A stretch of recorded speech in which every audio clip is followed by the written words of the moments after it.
यहाँ पर जो है ना अली और हमजा जो है ना फादिया को दे रहे हैं गिफ्ट। तो चलो यहाँ पर जो है ना हम लोग फंस चुके हैं।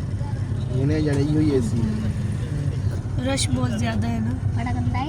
क्या बंद है? सुनहरा फाटक बंद है। फाटक मीन्स जहाँ से ट्रेन गुजरती है ना। नहीं, जहाँ से ट्रेन क्या बोल रही थी पहले? टपती है जहाँ से ट्रेन टपती है। नहीं, जहाँ से ट्रेन टपती है बंदरगाह उस जगह पर जहाँ पे सब चीजें जमा होती हैं। चले आप बताइएगा। सब ने अपना चले सब ने जाना अपने अपना नाम बताया। आप बताइएगा कि क्या बोलते हैं।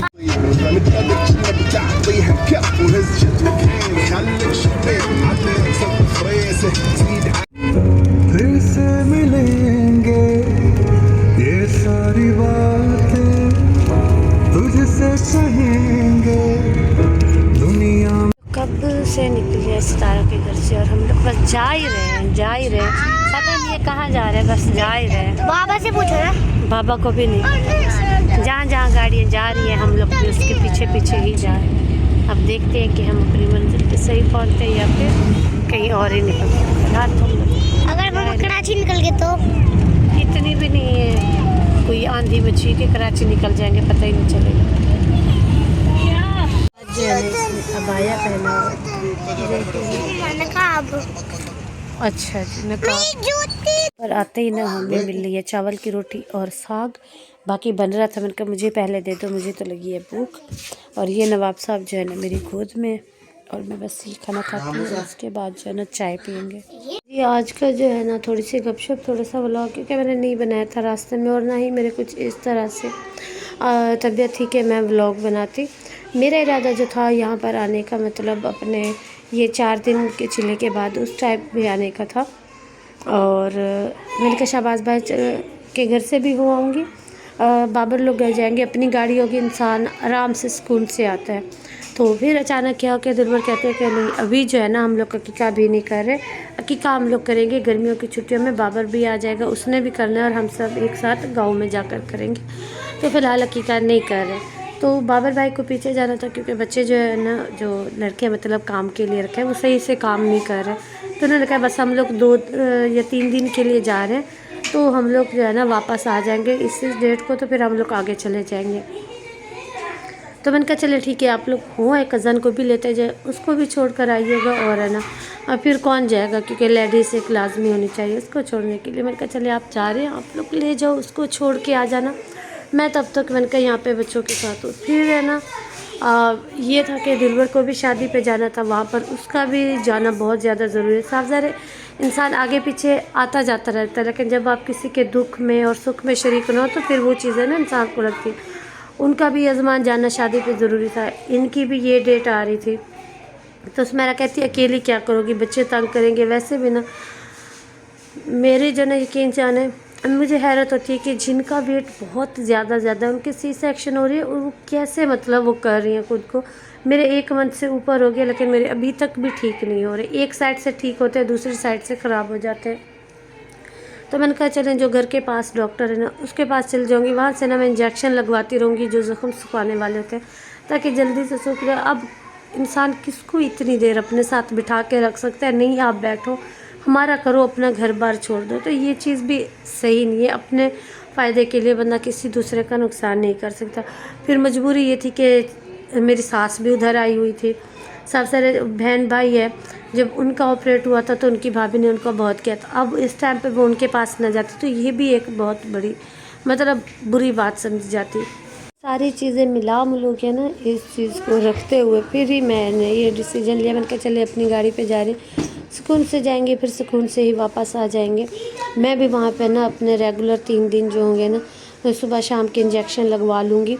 वहाँ पे भी मुझे ना यही नीचे उतरने का इन सारी चीज़ों का मसाइल हो रहा था, मुझे हर हाल में वापस जाना क्योंकि मिशी की शादी है 30 को, तो उसकी शादी मुझे अटेंड करनी ज़रूरी है। सारी चीज़ें देख भाल के मैं फिर मैं यहाँ से खुशी से नहीं आई, मजबूरी से और अपने मतलब ये चेकअप वगैरह और ये इन सारी चीज़ों की वजह से मैं आई हूँ।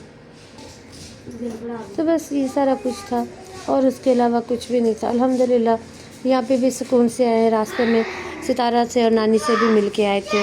वो भी रास्ते में पड़ते थे क्योंकि चाचू को भी वहीं छोड़ा है, तो फिर घर करीब ही था तो वहाँ से भी मिलते हुए आए हैं। उसके अलावा अल्हम्दुलिल्लाह बस यहाँ पे आके ये हुआ कि रात लाइट नहीं थी। खैर लाइट का ये इशू था कि ना ये आजकल गन्ना वगैरह लोड होके जा रहे हैं ना ट्रालियों पे, तो वो टूट गई थी। रात का आपको पता है यहाँ पे कौन आता बनाने के लिए आए थे, लेकिन समझ ही नहीं। सुबह भी काफ़ी लेट है, अभी भी मतलब लाइट नहीं है। भाई के साथ तो सोलर पैनल भाई के घर पे लगा हुआ, उससे ये काम हो रहा है। और नेट वगैरह बिल्कुल भी यहाँ पर नहीं है, किसी से कोई भी रब्ता नहीं है। अमर सुकून से अम्मी अबू को पता चला, वो भी नाराज़ हुए कि ठंड में लेकर जा रही हूँ।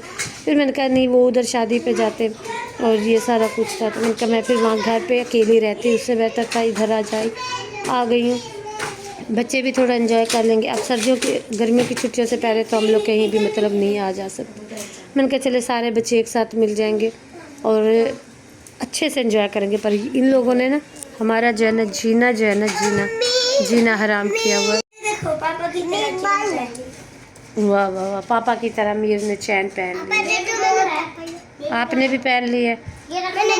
ये सब सुबह सुबह उठे हैं कि हमें स्विमिंग पूल में नहाना, और ये स्विमिंग पूल में नहा के खड़े हुए सारे के सारे बच्चे। 200 वाला 200। और इन्होंने ना मामू की शॉप की जो है ना बर्बादी कर दी। रात भी आके डब्बे भर भर के चीज़ें लाए, सुबह भी लाए, भी लाए। इसको भी चीज़ चाहिए, मतलब सारे बच्चों ने एक दूसरे की उसमें ना, कोई कह रहा है मुझे चाहिए, कोई कह रहा है मुझे चाहिए। सुबह नहा के कपड़े पहन के और अब ये हालत हो गई है।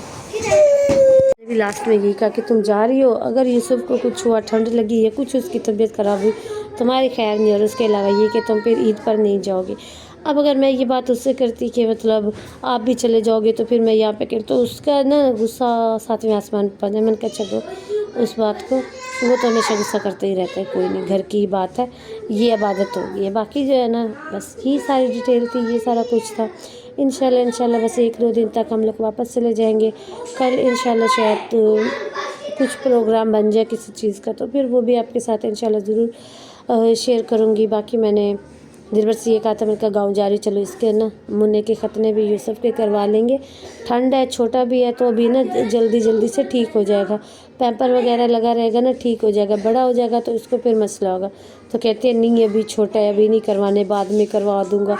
वहाँ पे तुम कैसे करोगी? मैंने कहा कुछ भी नहीं होता, लेकिन भी उन्होंने मना कर दिया, तो मैं नहीं करूँगी। फिर है ना मैं नहीं चाहती कि लड़ाई झगड़ा हो या कुछ ऐसा हो, तो है ना मैं हमारा झगड़ा होता। बस हर चीज़ जो है ना सोच समझ के, इंसान को हर एक कदम जो है ना सोच समझ के रखना पड़ता है। और काफ़ी चीज़ों को है ना आपको दरगुजर भी करना पड़ता है कि घर का माहौल ठीक रहे। है बाकी मेरी दुख भरी यही कहानी है। मैं यही सोच के ना, जैसे अभी भारती सिंह का हुआ है, एक और व्लॉगर है मुंजरीन, उनका हुआ है C-सेक्शन, तो मुझे ये रहता है कि वो माशाल्लाह इतनी हेल्दी हैं, तो उनके ये जो ज़ख़म है ना वो कैसे मतलब ठीक होंगे। मेरे हालांकि इतना वज़न नहीं है, मेरा पेट भी मतलब ज़्यादा मेरा बाहर नहीं निकला, वो बड़ा पेट जिस तरह से होता है, फिर भी मेरे इतने मसले मसाइल, तो उनका क्या होगा पता नहीं। अल्लाह पाक बस सब पे रहम करे। और ऑपरेशन से हर किसी को अल्लाह पाक बचाए, हर किसी को नॉर्मल डिलीवरी हो जाए, वही सबसे बेस्ट है। उसके बाद है ना ऑपरेशन के बाद बोल तो देते हैं कि ऑपरेशन ही तो हुआ है, आजकल जो लेज़र वाले हो रहे हैं, ये है वो है, लेकिन है ना आपको काफ़ी मतलब मसले मसाइल का शिकार करना होती हैं औरतें। अभी इस दफ़ा जो है ना कमर में जो इंजेक्शन लगाते हैं, मुझे दुआ की दफ़ा और बेटे की दफ़ा नहीं पता चलता। इस दफ़ा ना मैं ज़्यादा देर मतलब बैठ भी नहीं पाती हूँ, मेरी कमर दर्द करने लग जाती है। बस दुआ कीजिएगा कि मैं जल्दी ठीक हूँ। मैं अपनी तरफ से अब पूरी कोशिश कर रही हूँ, पूरे घर के काम भी कर रही हूँ, सारा कुछ कर रही हूँ। फिर जब इन लोगों को दिखाती हूँ ना ज़ख़म, तो ये लोग कहते हैं कि ना नहीं अभी ज़ख़म ठीक नहीं हुए, अभी इस तरह से, तो ना दिल फिर टूट सा जाता है। इसी वजह से मैंने दिखाने ही छोड़ दिए थे। तो आज भाभी को कल कहना एक साइड से, मैंने कहा मुझे पेन है और हल्का सा मैंने कहा लग रहा है, तो आज देखे तो कहती है बाजी पूरे के पूरे तुम्हारे ज़ख़म फिर से ख़राब हो गए। तो ना उससे फिर दिल छोटा सा हो जाता है, नहीं दिखाती, चलती रहती हूँ, तो ठीक है। फिर ये है ना दिखाना भी तो ज़रूरी होता है कि कहीं ज़्यादा ना बढ़ जाए। तो बस अभी डॉक्टर जो है ना उनकी सुबह की ड्यूटी होती है, तो वो अभी आएंगी 2-3 बजे, तो फिर उनके पास जाके ना इंजेक्शन लगवाती हूँ। 4-5 इंजेक्शन लग जाएंगे, उससे अल्लाह करेगा कि ठीक हो जाएंगे। क्योंकि मैंने टैबलेट भी इतनी खाई है, इतनी, और उनका इतना बड़ा साइज़ है ना जिसकी हद नहीं है। बहुत सारा कुछ हो गया, अभी बस यही लास्ट ऑप्शन है कि इंजेक्शन लगवा लूँ, उससे ना जल्दी ज़ख़म भर जाएंगे। बस मेरे पास लास्ट ऑप्शन यही है। इसी के साथ मुझे दीजिए इजाज़त। अगर मेरी बातें अच्छी लगी हो तो इसको लाइक शेयर एंड सब्सक्राइब कर दीजिएगा और अपनी दुआ में याद रखिए। मिलते हैं कल, अगर व्लॉग बनाया तो, वरना बस बाकी सबके जैसे वो बर्थडे वाला व्लॉग था सबके, ताकि आप सबके एक जैसे व्लॉग हो जाते, देखने में मज़ा ही नहीं आता। सबके एक जैसे व्लॉग है, मेरी हल्की फुल्की गपशप है। तो मिलते हैं कल, तब तक के लिए अल्लाह हाफ़िज़।